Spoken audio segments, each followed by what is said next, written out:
Operations on sets, chapter number 1, exercise 1.3। आज के इस लेसन में हम इस एक्सरसाइज 1.3 के क्वेश्चन सॉल्व करेंगे। इस एक्सरसाइज का पहला क्वेश्चन है, if set A equals A B C D E F, set B equals D E F G H and set C equals H I J K, then represent the following by using Venn diagram। अच्छा, यहाँ पर जो term use हुई है Venn diagram, सबसे पहले तो हम इसे डिस्कस करेंगे कि ये है क्या। Venn diagram basically operations on sets through diagrams है, यानी जो बेसिक ऑपरेशंस है सेट्स पर, जिसमें शामिल है union of the sets, intersection of the sets and complement of the sets. जैसे आपने एक्सरसाइज 1.2 में यूनियन, इंटरसेक्शन और complement of the sets find किए थे, अब भी आप वही करेंगे, इन्हीं तीनों ऑपरेशंस को परफॉर्म करेंगे थ्रू वेन डायग्राम्स, यानी अशकाल के ज़रिए, डायग्राम्स के ज़रिए आप इन ऑपरेशंस ऑन सेट्स को परफॉर्म करेंगे। इसमें जो फर्स्ट पार्ट है वो है A union B union C, और जो सेकंड पार्ट है A intersection B intersection C। वैसे तो ये दोनों आपने एक्सरसाइज 1.2 में सॉल्व किए थे, operations on sets, union of these three sets and intersection of these three sets, लेकिन आज आप इसे वेन डायग्राम के ज़रिए इन ऑपरेशंस को परफॉर्म करेंगे।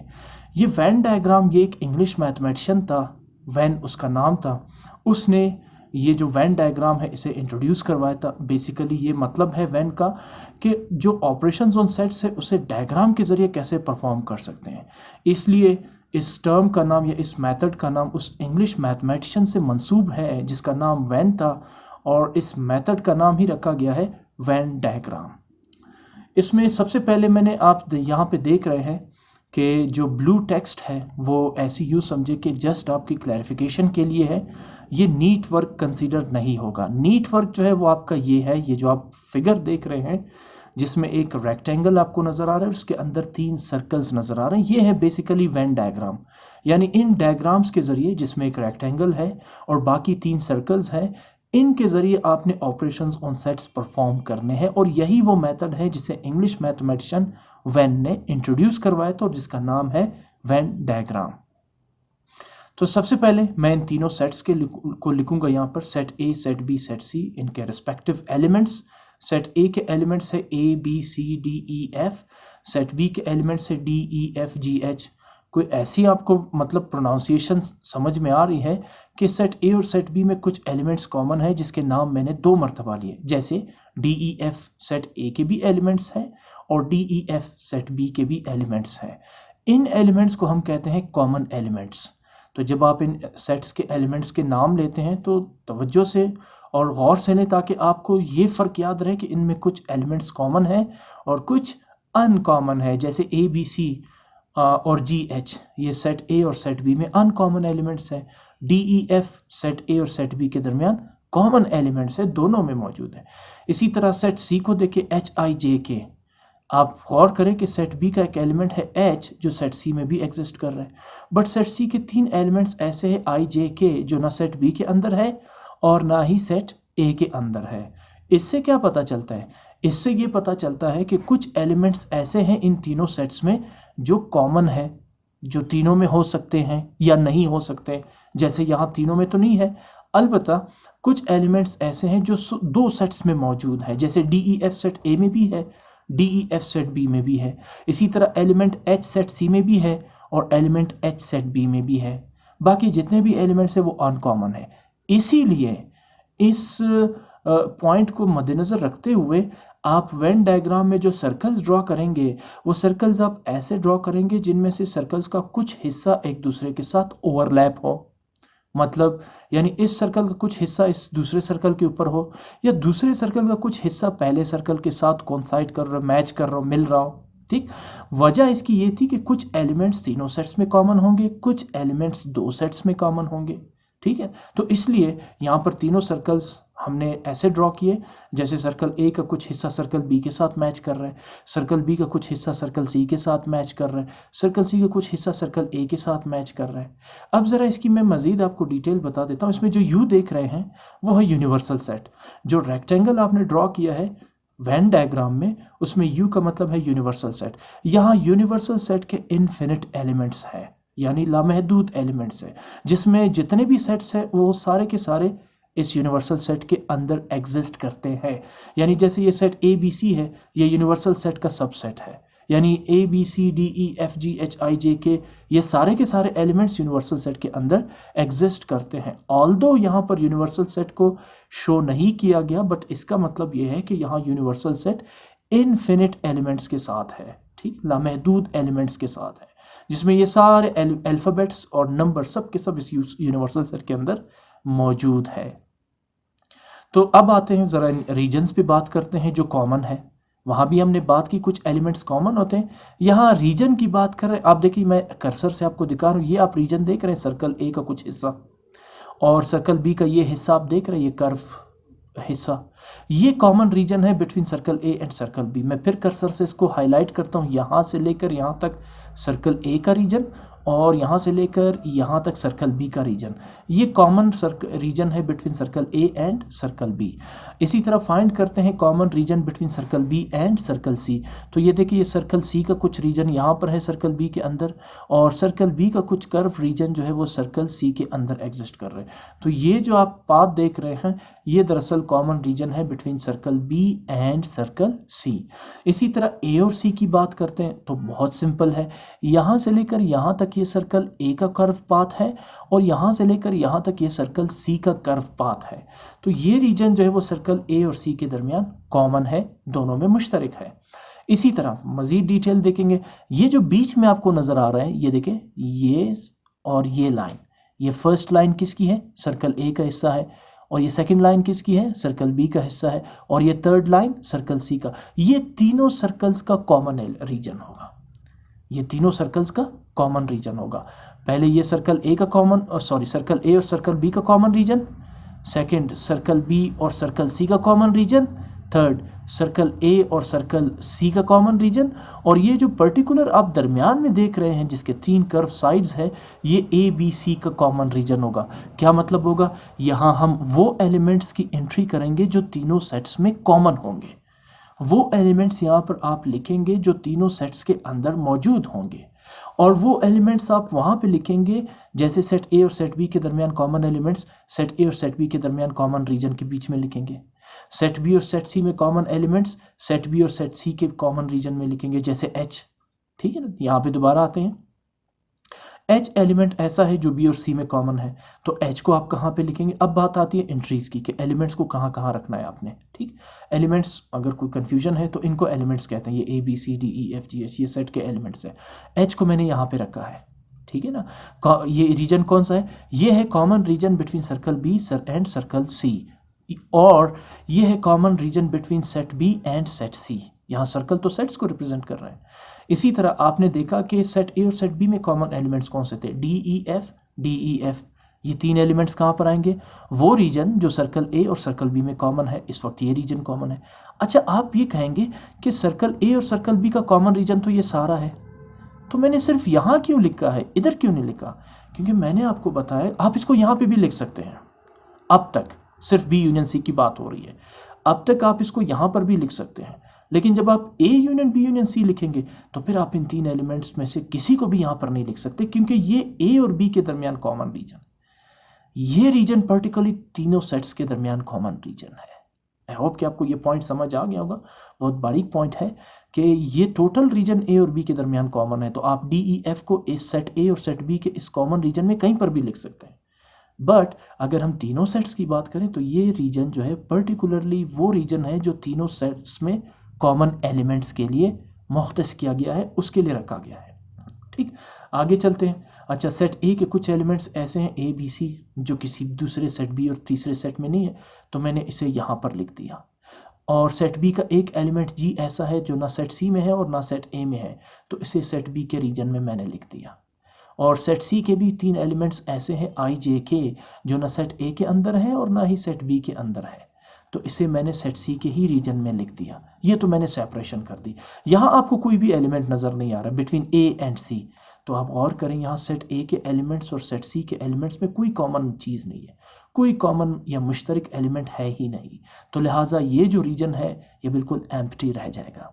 अब जिस तरह आप ये जो A union B union C में आपने 1.2 में जो सॉल्व किया, सबसे पहले बी यूनियन सी फाइंड करते थे आप। ये देखिए यहाँ पर मैंने ब्लू टेक्स्ट से भी किया है। बी यूनियन सी में सबसे पहले सेट बी के एलिमेंट्स, फिर यूनियन सिंबल और फिर सेट सी के एलिमेंट्स। चूँकि यूनियन जो है वो कम्बिनेशन है और अल्फ़ाबेटिक अरेंजमेंट के साथ कम्बिनेशन आपने करनी है इन एलिमेंट्स की, प्लस जो एलिमेंट रिपीटेड होगा, जो कॉमन होगा, उसे एक ही दफ़ा लिखेंगे। जैसे एच 2 दफ़ा आ रहे तो आप एक दफ़ा लिखेंगे। तो D E F G H और फिर एच छोड़ देंगे क्योंकि रिपीट हो रहा है, आई जे के। ये होगा union of set B and C. ठीक, अब बी यूनियन सी सबसे पहले मैंने मालूम किया, नीचे मैंने लिखा भी है बी यूनियन सी। तो आप देख रहे हैं यहाँ जो एलिमेंट्स आपको नज़र आ रहे हैं, वो एलिमेंट्स इन फिगर में जहाँ जहाँ मौजूद है उनको आपने इन स्ट्रेट लाइन से आपने उसे भर देना है। ठीक, तो ये बी यूनियन सी में कौन से एलिमेंट्स आ रहे हैं? D E F G H I J K, यानी सेट बी और सेट सी का यूनियन आपने मालूम किया है। तो सेट बी के सारे एलिमेंट्स और सेट सी के सारे एलिमेंट्स, उन सबको आपने स्ट्रेट लाइन से ड्रॉ करना है, भर देना है। अब देखें, आपको जहन में क्वेश्चन आ रहा होगा कि सेट ए का भी तो कुछ रीजन सर्कल्स में आ रहा है। तो बिल्कुल ठीक है, सेट ए के भी तो कुछ एलिमेंट्स ऐसे हैं जो बी या सी के अंदर मौजूद हैं।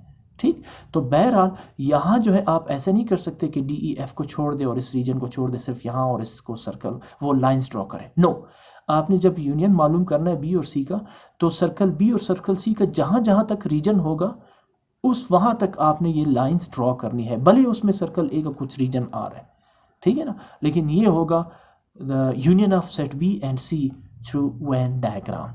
अब ये लाइनें शो कर रही है कि बी और सी का जो यूनियन है वो इस तरह से होगा, इन स्ट्रेट लाइंस के ज़रिए आपने इसको हाईलाइट करना है। अब बी यूनियन सी तो फाइंड हो गया, अब आते हैं पूरे क्वेश्चन की तरफ, यानी set A union B union C. मैंने पहले ब्लू टेक्स्ट से जो रफ वर्क कंसीडर कर सकते हैं आप, उसके ज़रिए फाइंड किया है। तो मैं पहले लिखूंगा सेट ए के elements which are A B C D E F, और फिर बी यूनियन सी के एलिमेंट्स लिखूंगा जो अभी कैलकुलेट किए, D E F G H I J K. Again union find कर रहे हैं तो अल्फ़ाबेटिक अरेंजमेंट के साथ आप इन दोनों सेट्स को कंबाइन कर देंगे, A B C D E F G H I J K. जो रिपीटेड एलिमेंट्स है जैसे डी ई एफ उसे आप एक ही दफ़ा लिखेंगे। अब मकसद ये हुआ कि ये एलिमेंट्स जहाँ जहाँ आपको नज़र आ रहे हैं वहाँ वहाँ आपने लाइनें ड्रॉ करनी है। बाकी तो सारे लाइंस ड्रॉ हो चुकी है, सिर्फ ये जो ए का रीजन है, अब चूंकि इसमें ए बी सी है और यहाँ भी ए बी सी आ रहे हैं तो आप ए बी सी को भी लाइनों में भर देंगे, ठीक है ना।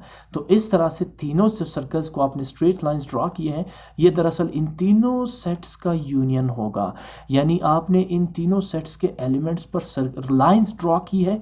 इसका मतलब ये हुआ कि A union B union C में ये सारे एलिमेंट्स आ जाएंगे। कौन कौन से होंगे? A B C D E F G H I J and K. तो ये होगा तीनों सेट्स का यूनियन।